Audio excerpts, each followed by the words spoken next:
My name is Ashley Kasalika, and I am the RG Kids Ministry Lead. So I grew up in church, basically from the time I was, 8 or 9 years old. And I have served in some capacity in a church pretty much since then. Most of it was through a children's ministry. So when we started coming here, I think it was less than a year after we started, I reached out to the ministry lead and just said, I'm ready to get involved in that capacity and start teaching.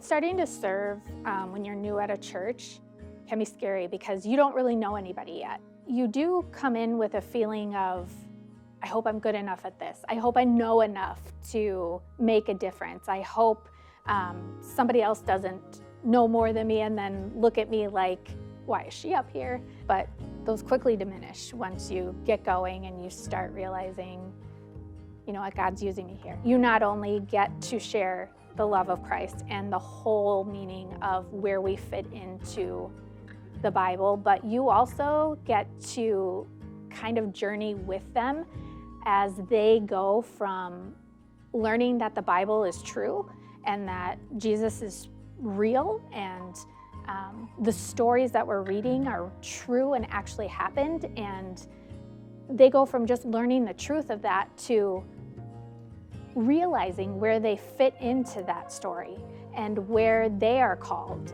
and watching them kind of go on that faith journey is probably one of my most favorite things. I had started serving, like I said, I think in about 2017.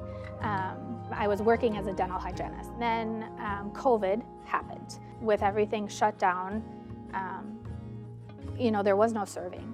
During that time, I was kind of feeling like a change needed to happen within my career life at some capacity. And surprisingly, Taylor reached out to me at one point in 2020 and offered me a position working at the church. And that position had to do with children's ministry, something that my whole life I was always like, man, I'd really like to work within the church, but it just didn't seem feasible to me. So for the next year and a half, 2 years, I went back into dental hygiene as that started back up again after COVID, and just had an unrest within myself, an unrest within my career, an unrest within my heart. In 2021, I was offered a position again here in the children's ministry, and it just was blatantly obvious at that point. God was probably like, stop being so stubborn. I tried to tell you before, but now here I'm gonna lay it out flat for you. Do you want this or not? And so after some prayer and a lot of prayer, my husband and I decided that let's do this. God has called me into ministry, and working with children could not be the more perfect spot for me. And I decided to make that career change and make ministry my life. If someone is unsure about serving, I would say just go for it. Just step right in, show up, and just let God lead you.